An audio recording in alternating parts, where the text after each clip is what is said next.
안녕하세요. 저는 사랑하는 아내와 귀여운 딸과 함께 사는 30대 가장입니다. 세상의 모든 가장들이 다 그렇겠지만 저한테도 아내와 아이가 인생의 전부일 만큼 소중합니다. 그래서 저는 제가 아내를 처음 만난 순간부터 죽는 그날까지 저는 아내와 아이를 위해 살 각오가 되어 있죠. 저희 아내는 처음 만났을 때부터 늘 지켜주고 싶었던 사람이었습니다.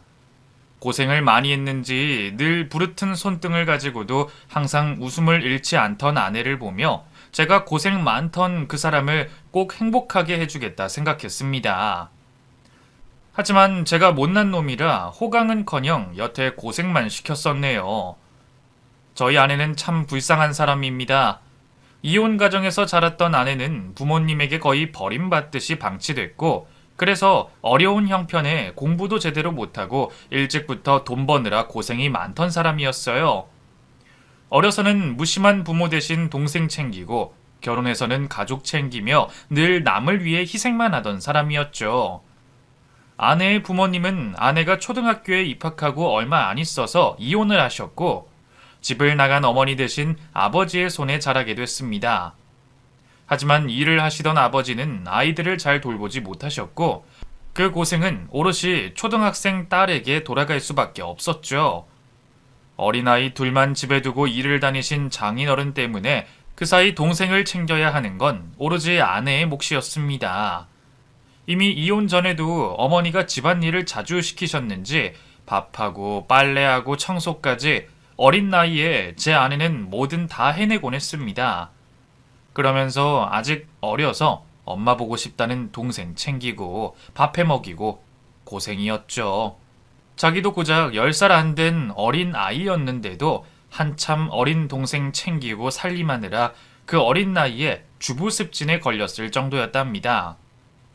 아내의 어린 시절 이야기를 들으면 제가 다 마음이 짠하고 보듬어주고 싶을 정도였어요. 그렇게 아내는 10년 넘는 시간 동안 집 나간 어머니 대신 살림을 하고 어린 동생을 챙겼고 그래서 처남은 지금도 자기 누나를 엄마처럼 무척 잘 따르고 있습니다. 그렇게 어린 동생에게 엄마 노릇하며 고생하던 아내는 집안일에 신경을 쓰느라 공부할 시간도 별로 없었고 하필이면 일찍이 병을 얻으신 아버지 때문에 아내는 고등학생 나이에 가장이 되어야 했습니다. 어려운 집안 사정에 하루빨리 돈을 벌기로 결심했던 아내는 콜센터 다니고 공장 다니고 어른들보다 못한 취급받으면서 고생을 더 하다 보니 20대 젊은 나이에 벌써부터 여기저기 아프고 골병이 들어있던 아내였습니다. 하지만 정작 아내는 몸보다는 늘 마음이 아팠다고 했어요. 부모님의 이혼으로 어른들에게 제대로 보호받지 못하고 늘 엄마의 빈자리를 그리워했던 아내였으니 그럴 만도 했죠. 그런데도 늘 꿋꿋하고 씩씩하게 살아온 아내는 성인이 돼서도 쉬지 않고 일을 하며 사회생활을 했고 그 덕분에 처남은 아내는 꿈도 못 꿨던 대학 문턱까지 밟을 수 있었어요. 그러는 사이 편찮으시던 장인어른이 결국 돌아가셨고 집안 사정은 더 어려워졌지만 아내는 동생이 끝까지 대학을 졸업할 수 있도록 도왔습니다. 그 사이 아내는 많은 꿈을 포기했죠. 그런 아내가 안쓰럽고 측은했던 저는 그 여자를 제가 행복하게 해주고 싶어 결혼을 결심하게 됐어요. 물론 저도 시골에서 농사짓던 부모님 밑에서 가진 것 없는 남자였지만 그래도 제가 가진 사랑을 나눠주고 싶었습니다. 그렇게 아내와 연애 끝에 결혼 약속을 하고 결혼 준비를 하던 와중에 뵙지 못했던 장모님으로부터 연락이 왔습니다. 아내가 결혼한다는 소식을 지인들에게서 전해 들으셨는지 저희를 만나겠다고 연락을 하셨더군요. 장인어른이 돌아가셨을 때도 나타나지 않으셨던 장모님이시라 저희 결혼 소식도 전하지 못할 거라 생각했는데 말이죠. 결혼을 앞두고 가뜩이나 혼주석이 비어있을 것을 걱정하던 아내였기에 아내는 오랜만에 연락이 닿은 장모님의 연락을 내심 반기는 듯 했습니다. 하지만 저는 아내와 달리 걱정이었어요. 연애를 하면서 들었던 아내의 가정사 속에서 장모님은 절대 좋은 엄마는 아닌 것 같았거든요. 이혼하시면서도 자식들 버리고 나가고 그 뒤로 종종 연락을 해왔지만 그때마다 전부 자식들 걱정은 뒷전이었더군요. 어쩌다 자식들에게 연락하신 장모님은 자식들 걱정이 아닌 돈 걱정을 하셨답니다. 아버지한테 돈이 없느냐, 세뱃돈 받은 거 없느냐 하며 어린 자식들에게서 돈 요구를 하셨던 거죠. 그래도 아내는 엄마에게 연락이 온 것이 좋기만 했답니다. 솔직히 저는 아무리 없이 살았어도 부모님께 사랑을 받아서 그런지 그런 아내가 불쌍했습니다. 그러면서도 아내 편에서는 이해가 되기도 했죠. 그 어린애들이 얼마나 부모가 그리웠으면 자기 걱정이 아니라 돈 걱정을 하는 엄마 소식을 반겼을까 싶었거든요. 아내 역시 장모님이 자신에게 큰 관심이 없다는 걸 알면서도 엄마라는 이유로 장모님을 그리워하는 듯 했고, 저는 그런 아내를 선뜻 말릴 수 없었습니다. 그렇게 처음 만난 장모님은 저희를 여러모로 놀라게 하셨어요. 여태 연락 없다가 결혼할 때 돼서야 찾아오셨던 장모님이 냅다 저희 결혼을 반대하고 나서셨거든요. 나는 이 결혼 반댈세. 나 자네 같은 남자한테 내 딸 못 주겠네. 엄마 왜 그래? 임표씨 좋은 사람이야. 나 이 사람이랑 결혼해서 행복해질 거야. 행복은 무슨 행복? 뭐 하나 가진 것 없는 놈이랑 결혼해서 네가 행복해질 수 있을 것 같아? 내가 왜 네 아버지랑 헤어졌는데? 사랑 같은 거 다 부질없다. 지금이야 당장 사랑 가지고 먹고 살 것 같지? 나중에 배고파 보면 그게 얼마나 바보 같은 생각이었는지 깨닫게 될 거다. 그러니까 너도 내 꼴 나고 싶지 않으면 돈 있는 놈 만나. 장모님께서는 제가 시골 출신에 별 볼 일 없는 직장을 다닌다며 저를 사위로 인정하지 않으시고 못마땅해 하셨습니다. 고졸의 생산직 출신이었던 저는 그 부분에 대해서는 할 말이 없었죠. 하지만 그래도 저는 제 아내를 위해 희생하고 노력할 자신이 있었습니다. 아내의 마음도 변함없었죠. 결국 장모님의 반대를 무릅쓰고 결혼을 하게 됐지만 그 후로도 장모님은 저를 마음에 들어 하지 않으셨습니다. 하지만 그건 저도 마찬가지였어요. 아내를 생각해서라도 장모님을 존중해 보려고 노력했지만 장모님은 절대로 저와 가까워질 수 없는 분이셨습니다. 결혼할 때 갑자기 나타나셔서 제가 돈 없다고 결혼을 반대하시더니 돈 없는 저희 사정 뻔히 아시면서도 이것저것 바라시는 게 참 많았거든요. 거기다가 이제 막 대학 졸업하고 취업한 처남에게까지 월급을 반을 달라느니 낳아준 빚을 갚으라며 말도 안 되는 욕심을 부리셨습니다. 자식들에게 부모가 필요할 때에는 어디 가서 아는 체도 안 하고 살더니 그 자식들이 이제 겨우 먹고 살만해지니까 자식 노릇하라며 부모 행세를 하려 하는 거죠. 차라리 나이 들고 돈벌이 못할 노릇이면 불쌍해서라도 이해를 해보겠지만 장모님은 그런 것도 아니었습니다. 아직 자리 못 잡은 처남과 애 낳고 일도 못하는 제 아내에게서 돈을 뜯어가서는 웬 놓친 애들이랑 연애하고 다니고 옷 사는데 돈을 다 쓰는 사람이었거든요. 저희 아내는 평생 백화점 한번 가본 적이 없이 시장 바닥에서 10,000원짜리 옷만 사 입던 사람인데 장모님은 늘 여행에 쇼핑에 불쌍한 자식 나 몰라라 하며 자기 욕심만 채우던 사람이었습니다. 그러면서 매번 애인 바꿔가며 헛바람만 들어있으니 제가 아무리 장모님을 좋게 보려고 해도 좋게 볼 수가 없었죠.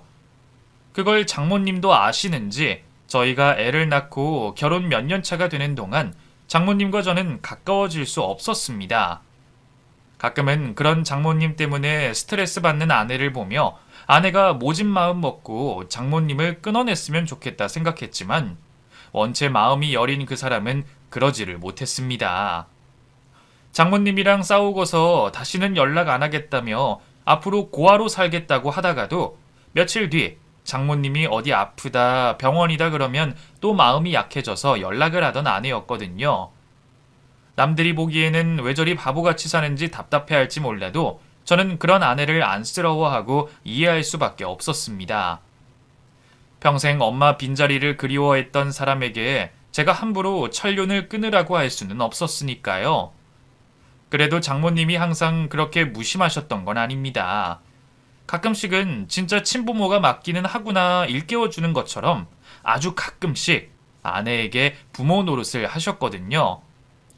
결혼할 때도 결혼 반대를 하기는 하셨지만 결국 못 이기는 척 아내 바람대로 혼주석을 채우셨고, 아내가 임신했을 때도 입덧에 좋다는 것 챙겨주시고 출산한 아내 몸조리도 직접 해주셨어요.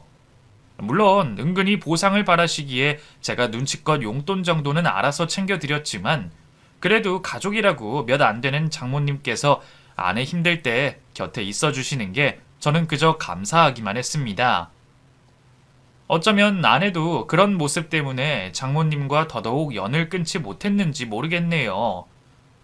물론 잘해주는 일들보다는 괜히 사람 속 끓고 속상하게 하는 기억들이 훨씬 많아서 제가 보기에는 가끔 왜 저러나 싶고 답답할 때가 있었지만, 워낙 처남이나 아내나 사람들이 착하고 순한 성격들이라 장모님이 먼저 소식을 끊으면 모를까 자기들이 먼저 장모님을 버리지는 못할 사람들이었습니다.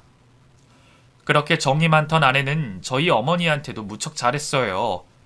몇 해 전 아버지가 돌아가시고 혼자 농사 지으시던 어머니를 서울로 모시자고 했던 것도 아내였으니까요. 솔직히 요즘 세상에 먼저 시어머니 모시자고 하는 여자들이 얼마나 되겠습니까? 가뜩이나 집도 좁고 어머니가 옛날 시골 분이셔서 불편할 텐데도 아내는 나이든 어머니 혼자 농사 짓다가 몸 상하신다며 걱정 먼저 하더군요. 그런 아내 덕분에 저는 멀리 계시던 어머니를 모시고 살 수 있었습니다. 물론 저희도 그런 어머니 도움을 받기는 했었죠. 제가 못난 놈이라 돈벌이가 시원치 않아서 아내가 맞벌이를 해야 했는데, 자식 낳고 어디 맡길 곳이 없는 저희 딸을 어머니가 돌봐주셨거든요. 그 덕분에 저희가 마음 놓고 일을 다닐 수 있었죠. 하지만 몇 년이나 시어머니 모시고 살면서 아내도 마냥 편하지만은 않았을 겁니다. 물론 저희 어머니도 아내를 예뻐하시고 잘해주려고 노력은 하시지만, 저도 가끔씩은 저희 어머니가 하시는 잔소리에 짜증이 나는데 하물며 며느리 입장에서는 더 힘들었을 테니까요. 그런데도 아내는 저희 어머니를 모시면서 얼굴 한번 구긴 적이 없었습니다. 그러다가 저희 어머니가 갑자기 병으로 쓰러지시면서는 자기 일도 쉬고 간병까지 직접 했었죠. 긴 병에 장사 없다는데 차라리 돈 주고 사람 쓰자는데도 시어머니 남의 손에 못 맡긴다며 돈 때문에 아르바이트 하면서까지 직접 간병하던 아내였거든요. 그래서 그런 아내 때문이라도 저는 장모님을 대놓고 나무랄 수가 없는 노릇이었습니다. 그렇게 저희 어머니까지 병원 신세를 지게 되시면서 저희 집 사정은 더 힘들어졌습니다. 아내가 틈틈이 아르바이트를 하긴 했지만 버는 돈은 이전에 절반이 됐고, 그동안 같이 사시면서 공짜로 아이 봐주시던 어머니 대신 장모님께 아이를 맡기면서 수고비를 드리느라 힘들었거든요. 당연히 드려야 할 돈이었지만 워낙 여유 없던 저희 사정에는 이래저래 버거웠었죠. 그래서 제가 투잡까지 하며 겨우 버티고 있던 어느 날, 저희 가정에 좋은 소식이 들려왔습니다. 시골집 논밭 가격이 100배나 올랐다며 그 땅을 팔라는 부동산의 연락을 듣게 됐거든요. 사실 몇 년 전부터 근처에 리조트가 들어선다며 땅값 오른다는 이야기는 계속 있어 왔지만, 그러다가도 엎어지는 게 시골 개발 사정이다 보니 별로 관심을 두지 않았습니다. 게다가 당시에는 부모님이 농사를 짓고 계셔서 땅값이 오르던 말던 팔 생각도 없었죠. 그러다가 몇 년 사이에 저희가 아버지가 돌아가시고 혼자 계시던 어머니를 모시게 되면서 시골집은 방치되어 있었고, 이제는 어머니 건강까지 저러셔서 앞으로도 사실상 쓸모없는 땅이 됐죠. 땅값이 오르지 않더라도 더 이상 농사 지을 사람도 없어서 쓸 수도 없다 보니 어머니께서는 세금 때문에라도 팔거나 세를 줄 생각을 하고 계시던 중이었습니다. 당장은 어머니 상태며 저도 이런저런 일들로 바빠서 어떻게 해볼 생각을 못하고 있었지만 말이죠. 그러던 와중에 예전 시세에 100배를 주겠다며 팔라는 사람이 나타나니 솔직히 저희로서는 대박인 셈이었죠. 아무리 땅값이 오른다고 해봤자 시골 땅값이야 몇천 원 하던 게 전부였는데, 개발 호재로 갑자기 100배나 올랐으니 이제는 웬만한 서울 땅값이랑도 거의 맞먹는 수준이었습니다. 그런데 어떻게 아셨는지 모르겠지만 장모님께서 저희 집 땅값이 오른 소식을 알고 계시는 겁니다. 김서방, 자네 나한테 할 말 없나? 예? 무슨 말이요? 나 참, 내가 아무것도 모르는 줄 알고 지금 시침이 떼는 거야? 저는 정말 무슨 말씀이신지 모르겠는데요. 무슨 얘기 하시는 거예요? 저희 지원이 얘기십니까? 모르겠는데요. 자네 정말 뻔뻔하네. 내가 다 알고 왔는데도 끝까지 시침이 뗄 생각이야? 자네가 아무리 장모 알기를 개똥같이 한다 그래도 정도가 있지. 집안에 그런 큰일이 있는데 어떻게 장모인 나한테 한마디가 없을 수가 있어? 대체 무슨 이야기를 하고 싶어서 저렇게 화를 내시는지 저는 알 길이 없어서 황당했죠. 괜히 화를 내시는 장모님 때문에 기가 막혀 가만히 있는 저 대신 아내가 나섰습니다. 엄마, 갑자기 또 왜 그래? 무슨 일인데 그래? 말을 해야 알지. 다짜고짜 화부터 내면 어쩌자는 거야? 너도 똑같아. 너는 네 엄마 챙길 생각도 안 하냐? 아니, 너네 시골 땅값 올랐다며? 그래서 떼부자 된다 그러는데 니들은 어떻게 나한테 한마디를 안 할 수 있냐? 뭐? 그건 또 어디서 듣고 왔어? 어디서 들었던 그게 중요하니? 니들이 그 얘기를 나한테 숨겼다는 게 문제지. 애초에 숨길 필요가 있는지도 모르겠지만 그걸 왜 장모님께 얘기를 해야 하는 건지 저는 알 수 없었습니다. 하지만 장모님께서는 그게 기분이 상하셨던지 잔뜩 화가 나셔서 씩씩대고 계시더군요. 그래, 땅값 오른 건 맞는데 숨긴 건 아니야. 애초에 숨기고 말고 할 게 뭐가 있어. 그걸 왜 엄마한테 얘기를 해야 하는데. 그거 우리 땅 아니고 시어머니 땅이야. 어머니 누워 계시니까 우리가 대신 도와드리는 거고. 근데 그거에 엄마가 왜 관심을 가져? 네 시어머니 자식이 김서방 말고 또 있냐? 자식 하나밖에 없으면 부모 돈이 다 자식 돈이지? 무슨 말도 안 되는 소리 하고 있어. 어머님 멀쩡히 살아계시는데 그게 왜 김서방 거야? 그럼 엄마는? 엄마 가진 거 다 내 거라고 생각해? 엄마는 주머니에 1,000원 한 장도 딸 주기 아까워하면서 무슨 억지 논리야? 그리고 김서방 몫이면 김서방 몫이지 왜 엄마가 관심이야? 제발 사람 창피하게 좀 하지 마. 얘, 그 놓친애랑 나랑 같냐? 나야 앞으로 살 날이 한참이지만 니네 시어머니는 언제 죽을지 모르자녀. 어차피 병 걸려서 다 죽어가는 늙은이가 그 돈 가지고 어디 쓸 것도 아니고 죽으면 그 재산 전부 아들 몫인데 그럼 당연히 김서방 거지. 안 그러니? 장모님이 염치 없고 욕심 많은 줄은 알았지만 설마 저희 집안 재산에까지 관심을 가지실 줄은 몰랐네요. 그것도 아직 멀쩡히 살아계신 저희 어머니 돈을 가지고 말입니다. 어머니가 지금은 병원에 계시다지만 당장 돌아가시는 것도 아니고 두 분 연세가 크게 차이 나는 것도 아닌데도 장모님은 저희 어머니가 당장이라도 오늘 내일 하며 돌아가실 것처럼 말씀을 하시는 겁니다. 그것도 기분이 나쁘지만 설령 저희 어머니가 시한부라고 하시더라도 아프신 분 앞에서 그딴 말을 하면 안 되는 게 아닌가요? 저는 장모의 막말에 화가 날 수밖에 없었습니다.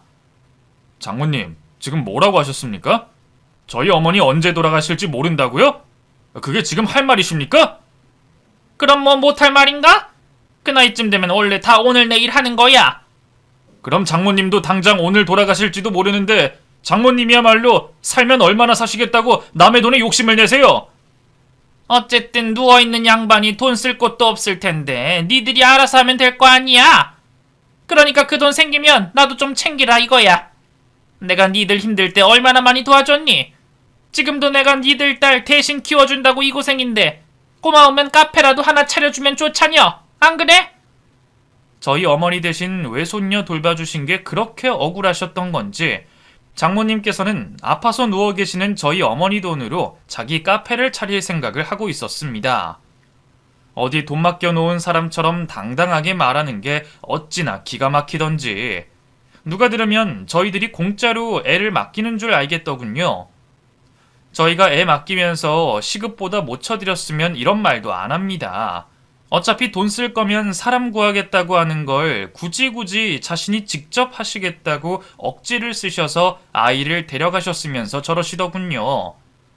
게다가 저희가 그동안 장모님한테 뭐 기대고 특별히 도움받은 것도 없었어요. 장모님, 정말 너무하신 거 아닙니까? 지금 저희 애 그냥 봐주시는 거예요? 저희는 드릴 거 다 드렸고 남들은 정으로도 넘어가 줄 만한 일에 10분이라도 늦으면 추가 시급까지 따박따박 계산해서 받아가셨던 분이 뭘 그렇게 희생을 하셨는데요? 애초에 사람 쓰겠다고 한 거 용돈벌이 하고 싶다고 먼저 하겠다고 하신 건 장모님이시잖아요. 그래서 그렇다고 내가 애를 못 돌봤어? 남의 손에 맡기느니 외할머니한테 맡기는 게 낫지. 다들 내 덕분에 마음 편히 애 맡기고 다녔으면서 이제 와서 그깟 카페 하나 못 차려주겠다 이거야? 땅값 올라서 앉아서 수십억 벌었을 거면서 나한테 겨우 몇 억을 못 써?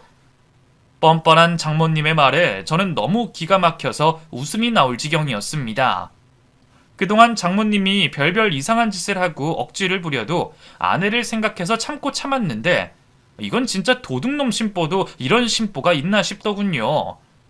자식들 내팽겨치고 갔다가 말년에 자식들 필요해지니까 찾아와서 거머리처럼 붙어먹으려 들더니 이제는 저희 부모님 몫을 욕심내네요. 언제는 자식 팔아서 호강하려고 했는지 자기 딸이 돈 없는 남편 만나 결혼한다고 반대하면서 나이든 논팽이 재취자리까지 주선하더니 이제 와서 못마땅해 하던 사위덕 보겠다고 수억을 내놓으라고 하는 게 진짜 인간인가 싶은 겁니다. 사람이 뻔뻔해도 저렇게 뻔뻔할 수는 없다 싶은데 장모님은 참 당당하시더군요. 하지만 생각해보니 한편으로는 덕분에 고마운 생각마저 들었습니다. 사실 장모님 말대로 하루아침에 땅값이 100배나 올라서 대박이 났는데 저라고 하나뿐인 장모님 모른 척 할 생각이었겠습니까? 제 돈은 아니니 제 마음대로 하지는 못한다고 해도 저희 어머니 성품에 없이 사는 사돈 모른 척 할 분도 아니시거든요. 그래서 어떤 식으로든 보답은 할 생각이었는데 먼저 이렇게 빚받으러 온 사람처럼 안달을 하시니 갑자기 해주고 싶은 마음이 싹 사라져버리는 겁니다. 엄마 진짜 왜 이래? 사위한테 해준 게 뭐가 있다고 이제 와서 그걸 내놓으래. 엄마 정말 양심 없어? 아니 내가 사위한테 해줘야 하는 거냐? 늙은 장모가 가진 게 뭐가 있다고? 오히려 니들이 나한테 잘했어야지. 남들은 사위 잘 얻어서 비행기도 타고 명품백도 가지고 매달 용돈 받고 펑펑 쓰고 산다는데 아유 나는 결혼 잘못한 잘못인지 자식 새끼들도 편변찮고 사위까지 편변찮아서 이게 무슨 꼴이니?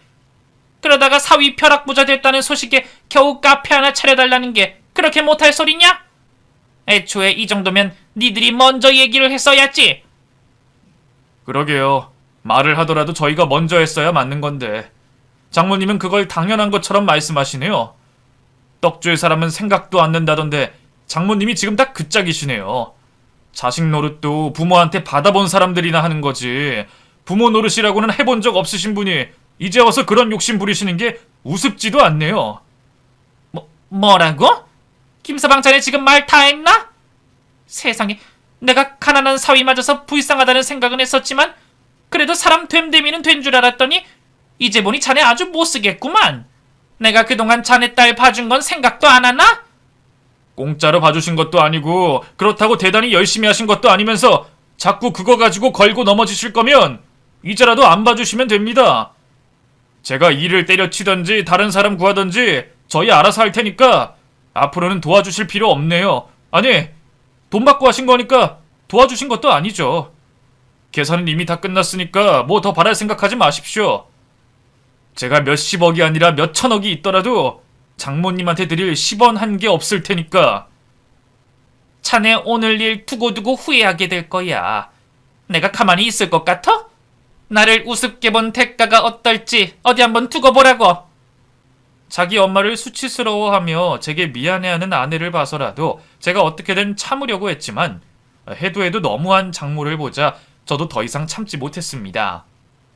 결국 10원 한 개 못 준다며 장모를 내쫓아버리고 말았고 그런 제 앞에서 장모는 끝까지 무섭지도 않은 협박을 하고 떠났습니다. 갑자기 집으로 쳐들어와 빚쟁이 신용을 하던 장모 때문에 그렇게 한바탕 난리가 지나가고 저와 아내는 이루 말할 수 없이 착잡한 심정을 느껴야 했습니다. 뭐든 좋게 할 수 있는 방법이 없는 건지 자식 생각은 요만큼도 안 하는 장모 때문에 속이 쓰렸죠. 솔직히 장모라는 사람이 그런 사람인 줄 그때 처음 알게 된 것도 아니었습니다. 저희가 결혼하기 전부터 온갖 이해할 수 없는 만행들을 일삼던 사람이었기에 저나 아내나 그동안 장모의 억지 춘향에 이골이 난 게 한두 번이 아니었죠. 그나마 수년간 지지고 볶고 어쩔 수 없이 져주면서 어느 정도 고집은 눌렀다 생각했었는데 말이에요. 수고비는 따박따박 챙겨가시긴 했지만 그래도 선뜻 외손녀 돌봐주신다는 말씀에 감사하기도 했고 가끔씩 아내 건강 챙기는 걸 보며 그래도 부모는 부모구나 했더니 그게 전부 저희의 착각이었던 모양입니다. 그동안은 돈 없는 사위라고 그럴 필요도 없었던 건지 저희가 어려운 사정에 자식 노릇한다고 뭐 하나 해드려도 고맙다는 말 한 번 않고 우리 집 사정 매번 무시하더니 제 주변에 돈 들어올 일이 생기자마자 저러는 게 어이없더군요. 사실 처음에는 장모님 말씀대로 뭐 카페인지 뭔지 그거 그냥 차려줘 버리던지 돈을 주던지 하고 끝내버릴까 싶은 생각도 있었지만 오히려 아내가 말리더군요. 자기 엄마를 그렇게 모르냐면서 한 번 해주는 걸로 절대로 끝나지 않을 거라며 그동안 호구 노릇은 자기 하나로 족하다며 저까지 바보 만들기 싫다더군요. 애초에 엄마가 카페를 차리는 게 말이나 돼? 어디서 진득하게 일하지도 못하고 하물며 장사 같은 건 해본 적도 없는 사람이야. 더군다나 요즘 카페가 얼마나 많고 장사가 어려운데 뭘 어떻게 하겠다는 거야. 그거 다 어디서 돈 생기니까 그냥 하는 소리야. 고생은 안 해보고 팔자 좋은 줄만 아는 거지. 그렇게 쉬운 마음으로 장사하면 분명 망해.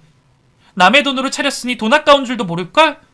그럼 그 다음은 카페 망했으니까 호프집 차려달라 할까? 우리 엄마 뭐 하나 해주면 열을 바라는 사람이야.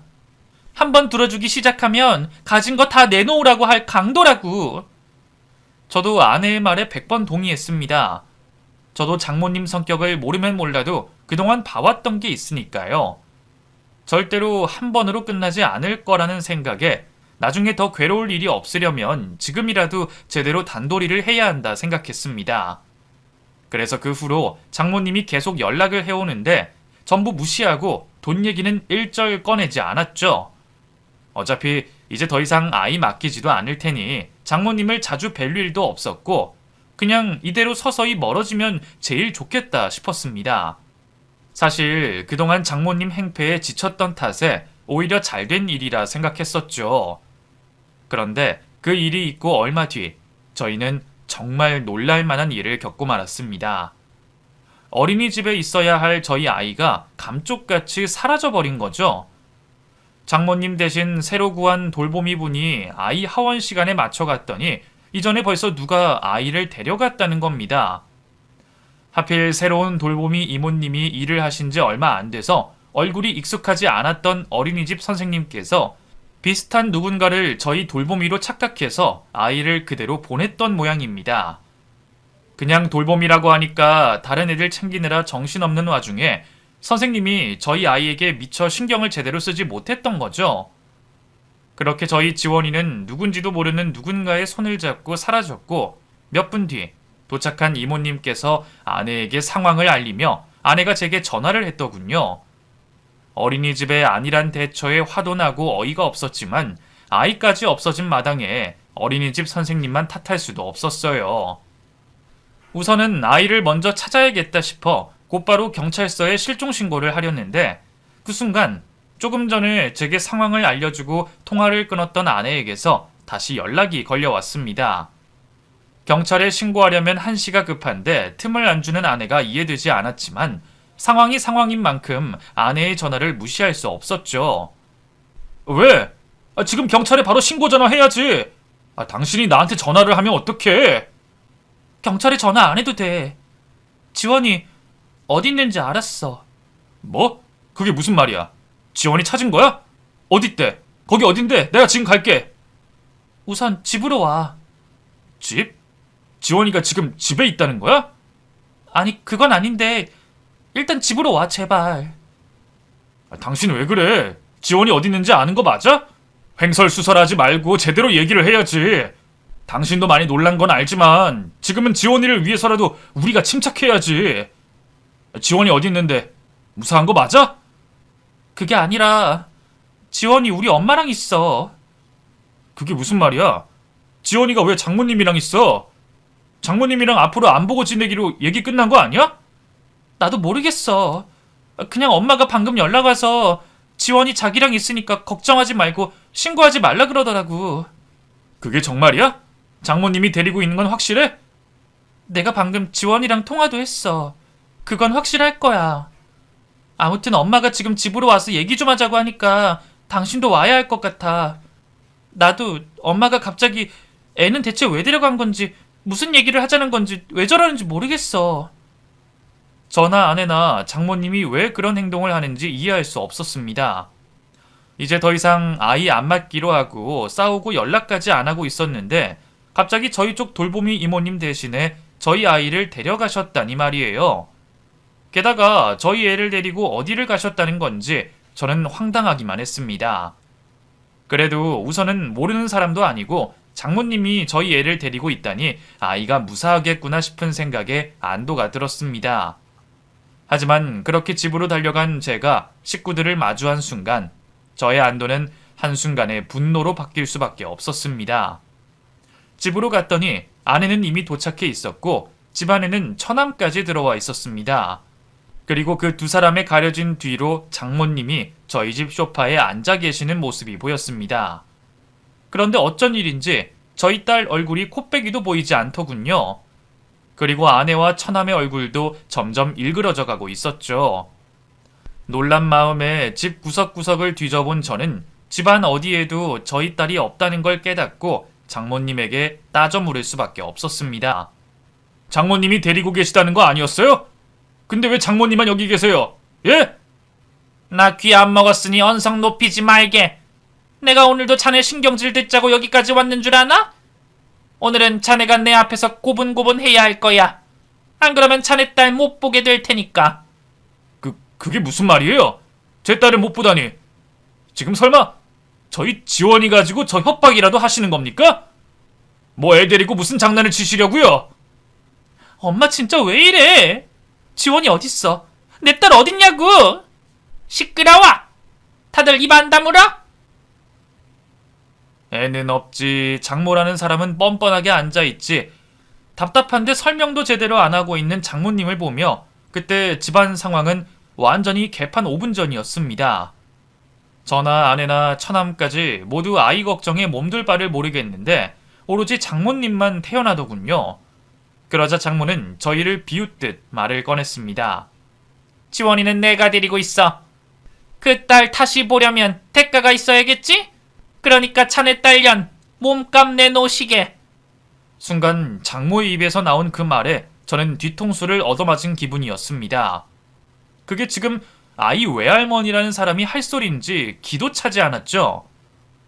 그게 지금 무슨 말씀이세요, 장모님?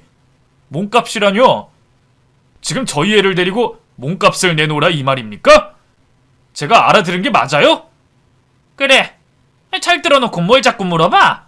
자네 딸 다시 보고 싶으면 돈 내놓으라는 말이야. 나 카페 차릴 돈 달라고. 하하, 진짜 어이가 없어서. 그럼 지금 말도 없이 저희 애 데리고 사라져서 이 난리를 벌인 게 다 돈 때문이었다는 거예요? 저번에 그러고 포기한 게 아니라. 내가 언제 포기한다 그랬어? 내가 어떻게 할지 똑똑히 두고 보라고 하지 않았어? 왜? 내가 설마 손녀딸 데리고 이럴 줄은 몰랐나 보지? 이보세요. 지금 뭘 잘했다고 당당하게 말씀하세요? 세상 천지에 어떤 인간이 자기 손녀딸 데리고 사라져서 몸값을 달라는 소리래요? 그게 사람이 할 짓입니까? 우리 애 어딨어요? 애 보고 싶으면 돈 내놓으면 될 거 아니야? 내가 그 정도 받을 자격도 없어? 자네가 돈 안 주면 나도 애 안 내놓으면 그만이야. 그러니까 얼른 돈을 내놓던가 계속 이렇게 실랑이를 하던가 자네 알아서 하게. 그러게 내가 달라고 했을 때 줬으면 애초에 이런 일이나 생겨? 좋은 말로 할 때는 귀뚱으로도 안 됐다가 이렇게 협박을 해야만 말을 알아먹나? 엄마 진짜 왜 이래? 대체 우리가 뭘 그렇게 잘못했는데 이제는 하다하다 어린 지원이까지 괴롭히는 거야? 엄마 진짜 엄마 맞아? 나 엄마 딸 맞냐고? 시끄러워 이년아. 그러게 지 남편 편 들고 지 애미 무시할 땐 언제고 이제 와서 딸 데려갔더니 겁이 나긴 나나 보지? 나 완전 작정했어. 내 밥그릇 내가 챙겨야지 누가 챙겨주냐? 니들이 내 목 못 준다 그러면 이렇게까지 해야지. 나 절대로 호락호락하게 물러서지 않을 거니까 이제는 니들이 굽히는 게 좋을 거야. 지금 지원이가 나도 없이 어디서 누구랑 있을지 걱정 안 되나 보지? 지원이 어딨어 엄마? 에이, 어딨냐고. 알고 싶으면 돈 가져오라니까. 제발 좀 그만해. 언제까지 이런 억지 부려서 사람 비참하게 할 거야? 나 엄마라는 사람 이제 정말 지긋지긋해.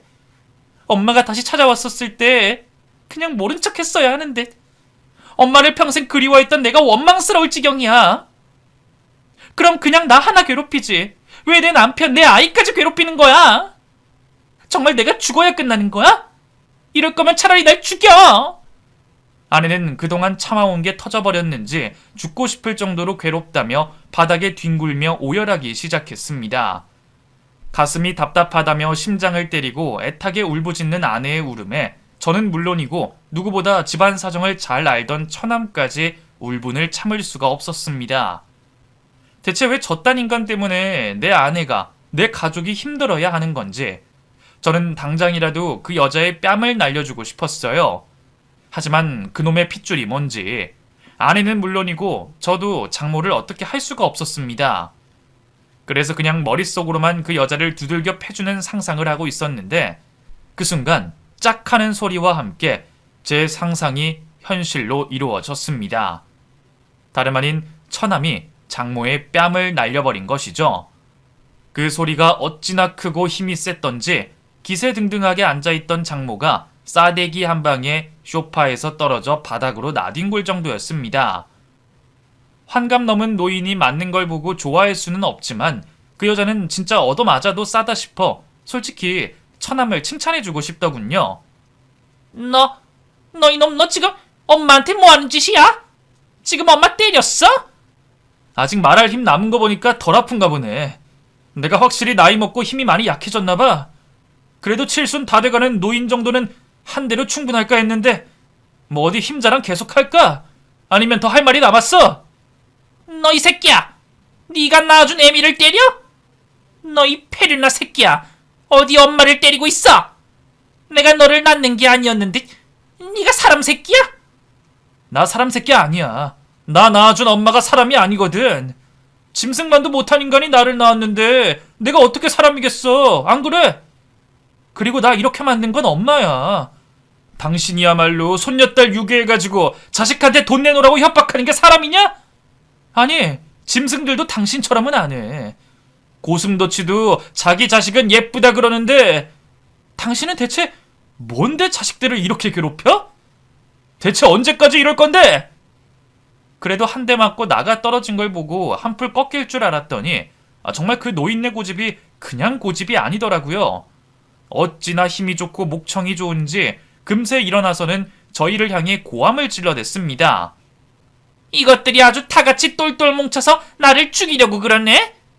니들 내가 고소할 거야. 저놈 자식 저거 폭행으로 신고해서 깜빵 쳐넣을 거야. 알아? 예, 그러세요. 신고해보세요, 어디? 뭐야? 지금 내가 신고 못할까봐 그래? 어디 내가 아들이라고 봐줄 줄 알아? 그러니까 얼른 신고해 보시라고요. 왜? 번호 까먹으셨어요? 그럼 제가 대신해드릴까요, 장모님? 그 모습을 보다 못한 저는 결국 제 손으로 경찰서에 전화를 걸었습니다.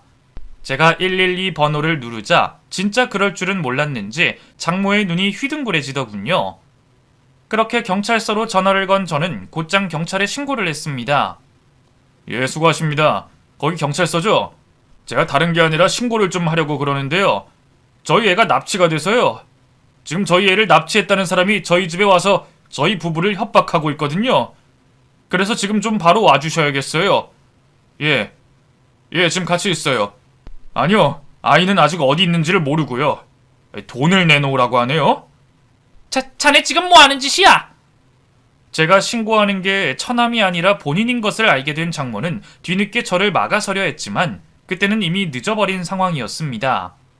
얼마 뒤 경찰들이 집으로 들이닥쳤고 장모는 아동 유괴로 경찰서까지 끌려가게 됐죠. 저희 앞에서는 애 데리고 협박을 잘도 하더니 그래도 경찰은 무서운 건지 더 이상 찍소리도 못하는 겁니다. 덕분에 저희는 장모의 실토로 근처에 있던 저희 딸을 무사히 찾을 수 있었습니다. 다행히 멀리 가진 못했는지 저희 집 근처에 있던 놀이방에 아이를 맡겨두고 있었더군요. 아이도 무사하고 아무래도 가족 관계이다 보니 경찰들은 그 정도로 상황을 마무리하기를 원했습니다. 가족 관계이기 때문에 형사처벌을 하기 어렵다는 말에 저희도 장모에게 겁을 준 것으로 정리를 하기로 했죠. 그래도 경찰서에 한번 갔던 덕분에 겁을 먹었는지 한동안 장모가 저희를 찾아오는 일은 없었네요. 그리고 그 사이 저희들은 이사를 하게 됐습니다. 어머니와 상의해서 시골 땅도 팔았거든요. 그 덕분에 저희는 그토록 바라던 예쁜 주택집을 얻게 됐습니다. 언젠가 어머니 모시고 저희 아이 띄워놓을 수 있는 집을 사고 싶었는데 시골 땅 판 덕에 그 꿈을 이뤘네요. 그리고 동생 같은 제 처남을 위한 보답도 준비해뒀죠. 불우한 가정사 때문인지 저희 같은 인연을 찾지 못해서인지 아직은 결혼 생각 없다는 처남이지만 나중에 처남이 결혼해서 가정을 꾸릴 때에 든든한 버팀목이 되어줄 생각입니다. 그러니 앞으로는 처남이 결혼하고 저희 어머니가 완쾌만 하시면 되겠네요. 그런 일을 겪긴 했지만 여전히 아내와 제 사이는 좋았습니다. 아내는 그 일로 무척 미안해했지만 사실 저도 미안한 건 매한가지였어요. 저는 오히려 제게 미안해하는 아내가 안쓰럽기만 했죠. 부모 잘못 만난 죄로 이렇게 오랫동안 고통을 받아야 하는지 말이에요. 나야말로 당신 고아 만들어서 미안하지. 미안해 여보. 미안하긴 그게 당신 탓이야? 오히려 내가 그동안 그런 여자 끊어내지 못한 게 잘못이지. 다 나 때문이야. 당신한테도 지원이한테도 그리고 어머니한테도 죄송해. 그런 여자를 친정 엄마라고 붙들고 있느니 차라리 고아인 게 나았는데 이렇게 쉬운 걸 그동안 왜 못했는지 모르겠어. 그래도 앞으로는 내가 그 여자를 다시 만날 일은 없을 거야. 나중에 죽었다는 소식 들어도 찾아갈 생각 없어. 그러니까 앞으로는 나도 당신한테 더 미안할 일 안 할게. 그동안 미안하고 고마웠어, 여보. 그래도 저는 아내가 앞으로 잘 이겨내기를 바랍니다. 이제는 저도 있고 딸도 있고 든든한 처남도 있으니 아내도 좀 더 힘을 낼 수 있겠죠. 그럼 앞으로도 저희 식구들 무탈하게 잘 지낼 수 있길 응원 부탁드리며 저의 사연은 여기서 마무리하겠습니다. 여러분들도 저희들 사연으로 가족들의 소중함을 느끼시길 바라며 인사드리겠습니다. 감사합니다.